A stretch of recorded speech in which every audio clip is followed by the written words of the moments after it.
County Judge Lina Hidalgo unveiled a new crime-fighting strategy today. She announced a new multi-million-dollar initiative she says will help curb crime in the future.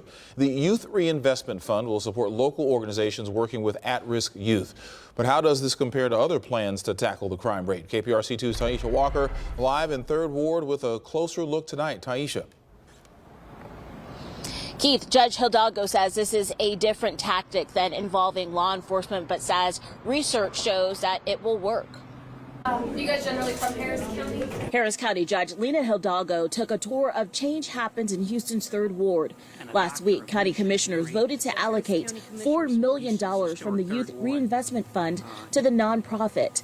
As Judge Hidalgo explained today, Change Happens will distribute those funds to local groups working with at-risk youth and steering them away from a life of crime through mentorship, summer programs, and drug education, to name a few. The idea is today, these kids get involved, very young kids, as Henry said. I mean, I review this as part of the juvenile board.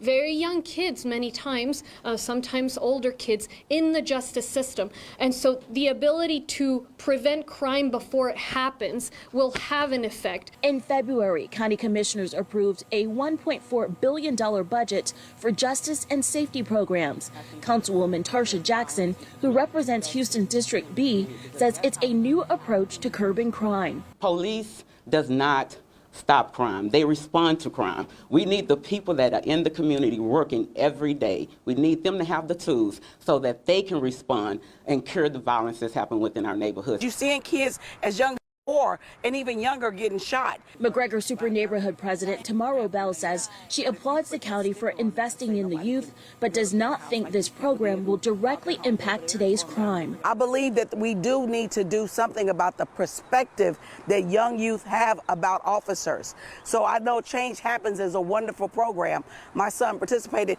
and that will help them with the elementary kids and the junior high kids.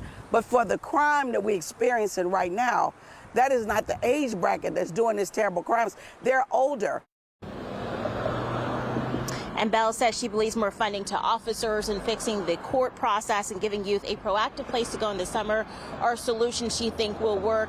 The program that Judge Hidalgo unveiled today goes into effect in a couple of months, and this is different from this $44 million comprehensive plan that the city of Houston launched back in February, One Safe Houston, which also allocates money to youth programs as well as law enforcement overtime. Now reporting live in Houston's 3rd Ward, Taisha Walker, KPRC 2 News.